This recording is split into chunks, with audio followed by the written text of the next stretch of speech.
Human trafficking is not just a distant overseas problem. The issue is here. It's in our communities. It's in our small towns. It's in our big cities. Cameras got a glimpse inside that tunnel today, which stretches more than 1,700 feet. As part of the investigation, we've learned more than 1,700 pounds of cocaine was also seized, along with meth and... 4:52 a.m. An abandoned medical complex on the outskirts of the Rio Grande Valley shifted from quiet to scrutiny. Officially, the property had been inactive for more than a decade. City ledgers listed no staff, no patients, and no inspection since 2013. Safety violations and unpaid debt had closed it on paper. Yet the site never went dark. Power records showed steady consumption year after year, with a sharp rise between 1 o'clock and 4 o'clock every morning. Backup generators burned thousands of gallons of diesel each month. Motion sensors detected movement behind sealed windows. Utility data placed the building's nightly load at levels normally seen in an operating surgical ward. Local residents noticed the pattern long before it reached federal analysts. Trucks with obscured plates arrived through a rear service road several nights each week, always after midnight.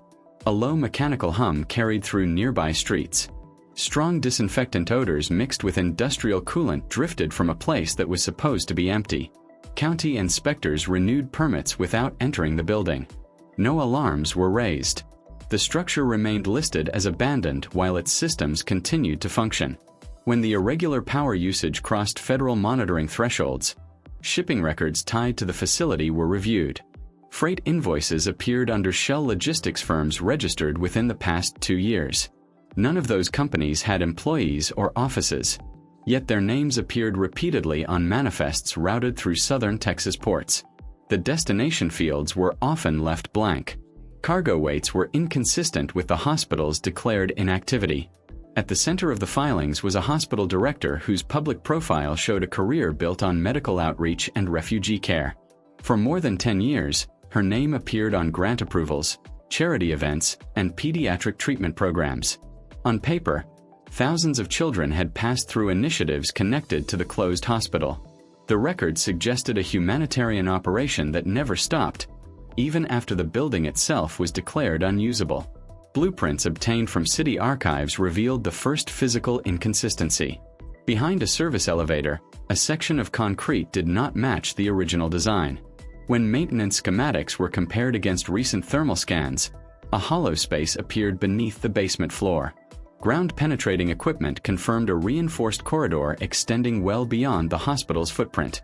Steel supports and ventilation ducts had been installed within the last 2 years. The passage was not a remnant of older construction. It was new.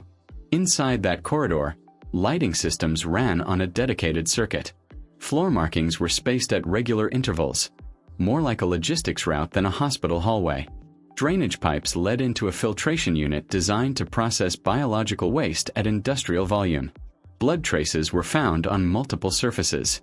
The environment was controlled, monitored, and maintained. 3 sealed rooms were identified at the far end of the passage. One contained vacuum-packed narcotics arranged in precise stacks. Another held sterilized surgical tools sized for pediatric use. The third had been cleared shortly before discovery. Internal server logs recovered from a hidden rack showed dozens of procedures marked with timestamps, weights, and blood types. Names were absent. Each entry was labeled as a transfer that did not return. Over a 5-month period, the system recorded more than 24 such operations. Cross-referencing those entries with referral files from regional clinics revealed a pattern. Children under 6 had been routed to the closed hospital through free examination programs. After arrival, their records went silent. The digital trail ended in the underground corridor. The building above remained unchanged. Rusted signage, boarded windows, and faded warnings told a story of abandonment. Below ground, a network functioned without interruption. Electricity flowed. Filters ran. Shipments moved. The hospital had not ceased operating. It had simply moved out of sight, where oversight did not reach and questions were not asked. At 4:52 a.m., the stillness surrounding the abandoned hospital collapsed without warning. Unmarked federal vehicles rolled in from every direction, sealing off the surrounding streets in under 90 seconds. Traffic disappeared. Access roads were blocked. Surveillance drones lifted into position above the property. What had looked like an empty structure minutes earlier was now surrounded by controlled motion. Inside the command network, a single update repeated across every channel. Movement confirmed. A breaching charge tore through the staff entrance. The shockwave echoed through corridors that had not officially been used in more than a decade. Dust fell from ceiling panels. Rusted gurneys lined the walls. Old warning placards hung crooked. Their edges curled and faded. The building looked abandoned, but the electrical hum beneath it told a different story. Teams moved floor by floor. Every upper level matched the same pattern. No patients. No staff. Yet newly installed wiring ran behind the walls.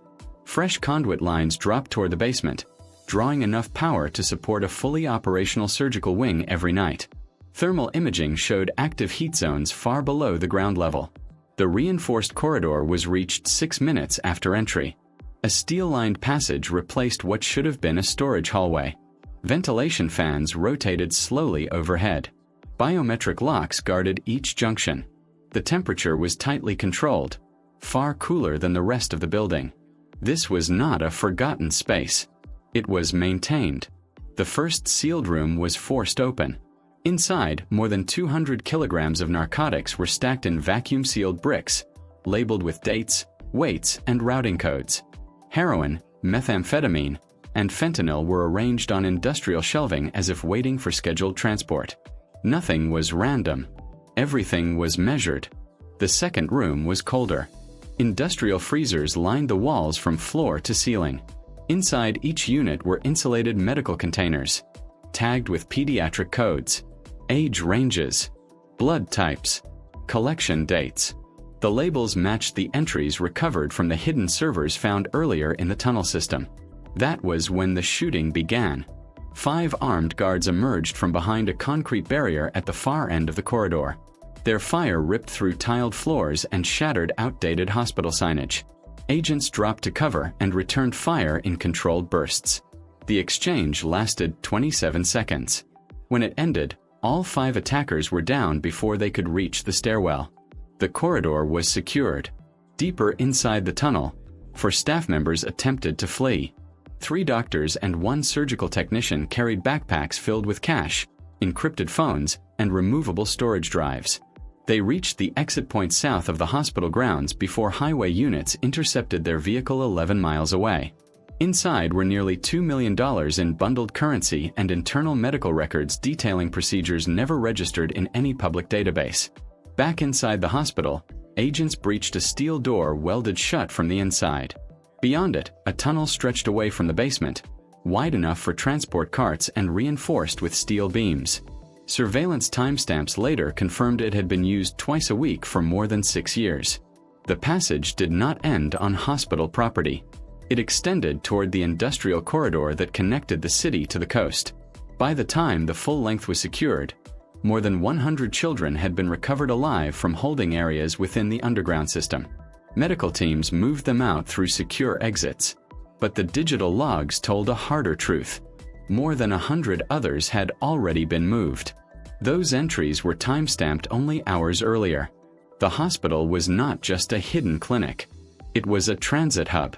Blood-stained files, encrypted communications, and transport schedules recovered from the tunnel showed a coordinated movement system that extended far beyond the building itself. Every transfer matched a shipment. Every shipment matched a port manifest. The operation above ground was finished. The one beyond it was still moving. At 5:18 a.m., analysts flagged 3 refrigerated cargo containers already staged for departure at the Texas seaport. Each was registered to a different logistics company, all created within the last 90 days. None had employees. None had physical offices. Yet all 3 were cleared for international export before dawn. The tunnel had delivered its cargo. Now it was headed for the water. Federal command authorized immediate interdiction. FBI and ICE units split into 4 teams and moved toward the port while cranes continued lifting containers as if nothing had changed. Thermal scans confirmed human heat signatures inside one container and chemical densities consistent with narcotics inside the other 2. The first confrontation erupted near Pier 7. Two armed escorts opened fire from behind stacked pallets as agents advanced. Rounds tore through corrugated steel. Sparks burst across the loading yard. Agents responded with controlled fire, forcing the shooters back behind a forklift. The exchange ended 43 seconds later when one suspect fell and the other surrendered, wounded but alive. Then the trucks began to move. 3 refrigerated container rigs roared to life and attempted to break through the security perimeter. One slammed into a barricade, twisting steel. The second veered toward the sea exit, tires skidding on oil-slick concrete before being disabled by precision fire less than 60 feet from the pier edge. The third truck got farther. It smashed through a temporary gate and accelerated down the service lane. A federal SUV cut across its path at the last possible moment. The collision sent debris into the air. The truck spun, slammed into stacked containers, and disappeared into a cloud of smoke. Inside those containers was what the tunnel had been feeding all along. The race had reached the final gate. When the smoke cleared across the loading yard, the containers were finally still. Agents moved in under cover, weapons lowered but ready. The first unit was opened on site. Inside were vacuum-sealed bricks stacked floor to ceiling. Field tests confirmed heroin in quantities measured not by packages, but by pallets. The second container held methamphetamine and fentanyl, packed in identical fashion, each brick marked with export codes that matched the hospital's hidden shipment logs. The third container was colder. Its refrigeration unit was still running when the lock was cut. Inside were insulated medical crates arranged in precise rows. Each was tagged with pediatric identifiers matching the codes recovered from the tunnel servers. Emergency medical teams were called forward as agents began opening the crates. Children were found inside, sedated but alive. Some were barely conscious. Others were not moving at all until medics intervened. They had been minutes from being sealed into international cargo. By 6:06 a.m., the port operation was secured. 6 traffickers were in custody. 4 were wounded. None escaped.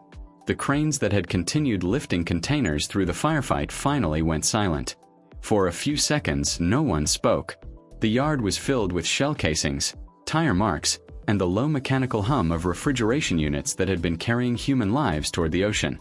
What had been stopped there could not be measured only in tonnage. Within hours, the investigation shifted from the port to the money that had made it possible. Forensic analysts began tracing payment streams connected to the hospital, the logistics firms, and the shipping accounts used at the docks. What emerged was not a single financial trail, but a layered system designed to look harmless in isolation. More than 40 shell entities were identified across Texas, Florida, the Caribbean, and West Africa. None had staff. None maintained offices. Yet together, they had moved more than $100 million over 7 years. The funds arrived labeled as medical grants, humanitarian donations, and infrastructure upgrades. Individual transfers were kept below reporting thresholds. Hundreds of small payments hid the scale of the operation. Hospital procurement records showed equipment billed at 3 to 5 times market value. Refrigeration units listed as organ preservation trials were routed to private storage facilities that later appeared on port manifests. Even janitorial contracts were inflated.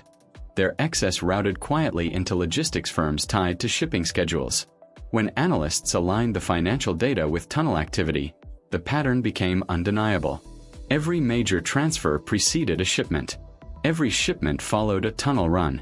Between 2020 and 2025, the hospital reported no active pediatric surgeries, yet its pharmaceutical orders exceeded those of fully operating children's hospitals by more than 300%. The discrepancies had been flagged before. They had been dismissed. Records showed that public employees had been paid to keep them that way. A county inspector received monthly consulting fees for inspections that never happened. A port compliance officer approved dozens of refrigerated containers without physical review. A hospital board member collected millions through a family foundation in exchange for silence. None of these individuals were in the tunnel. None carried weapons. But without their signatures, nothing would have moved. Subpoenas followed faster than offices could respond. Phones went dark. Laptops disappeared.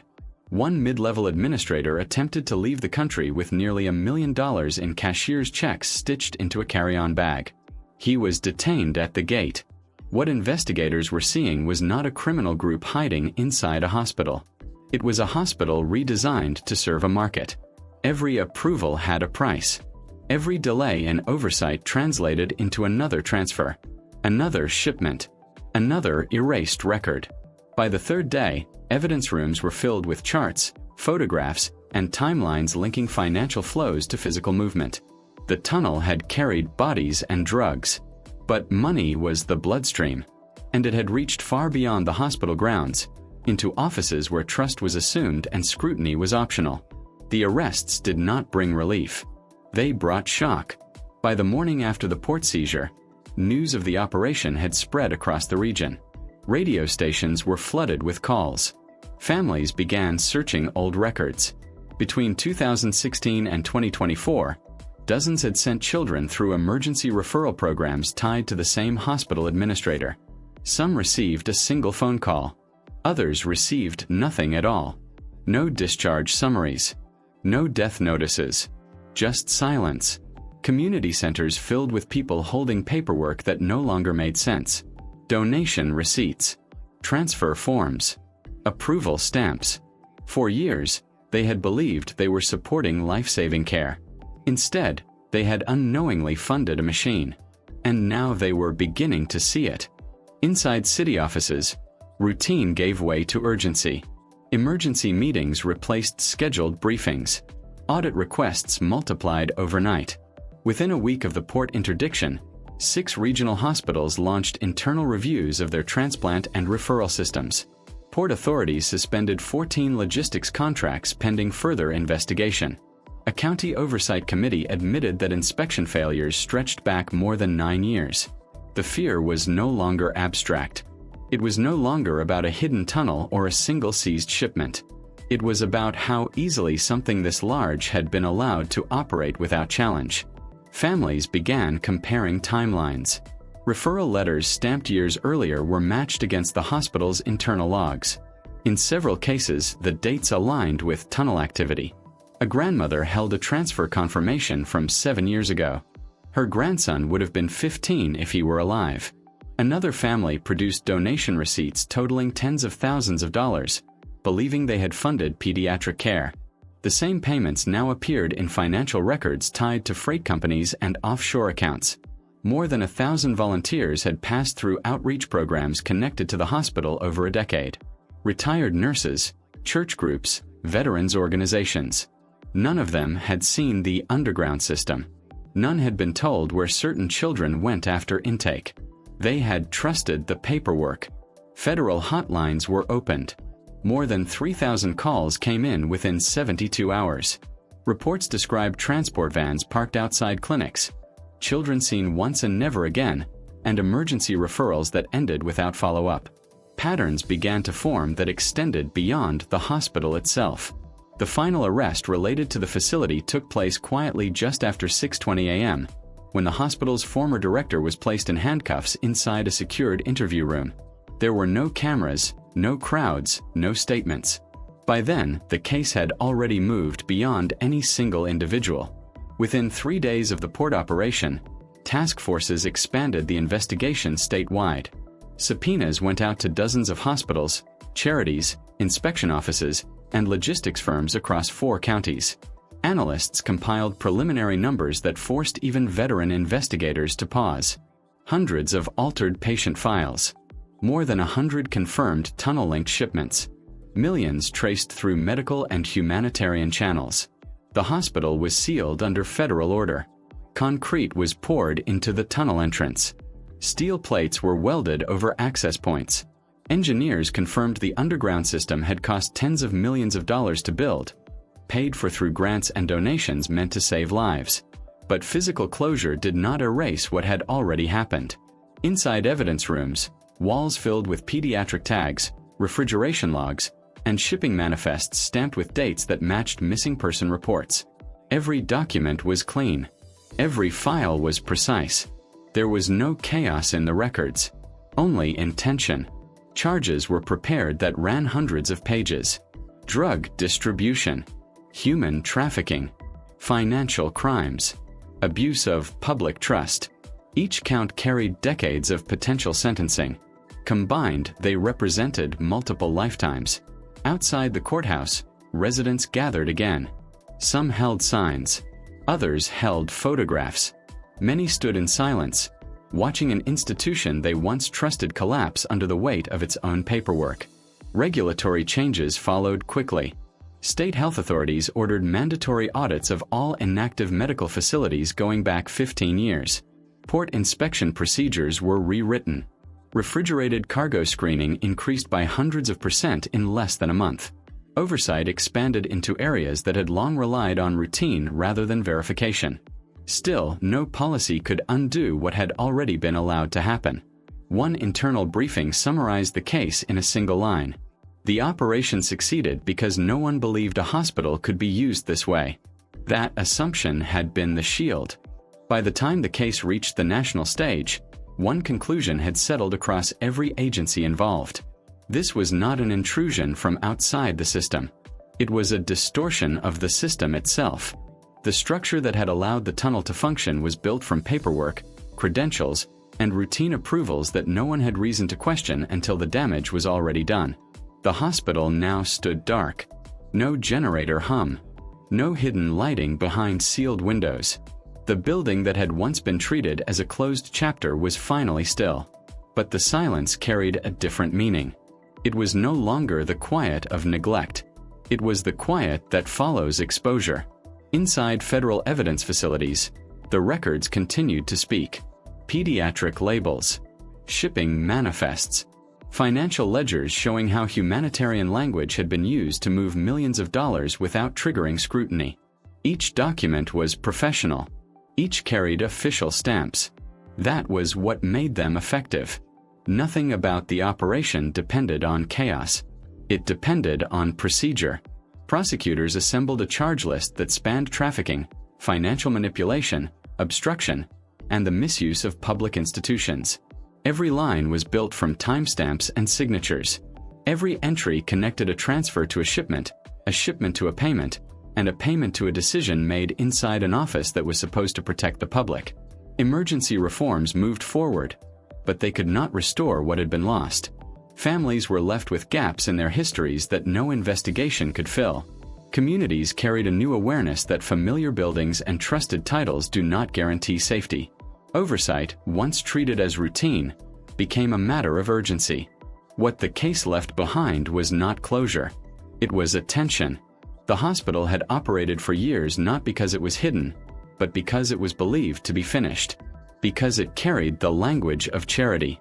Because forms were signed and inspections were assumed. In that space between assumption and verification, something destructive was allowed to function in plain sight. The tunnels were sealed. The shipments were stopped. But the record remained. It showed how easily trust can be converted into access, how systems meant to serve the vulnerable can be repurposed when no one looks too closely, and how silence, when rewarded, becomes part of the machinery. That was the final reality this case revealed. Not just in one building or one port, but wherever authority is accepted without examination. Once that realization takes hold, institutions that depend on being ignored begin to fail. And when people begin to look, some operations cannot survive the light.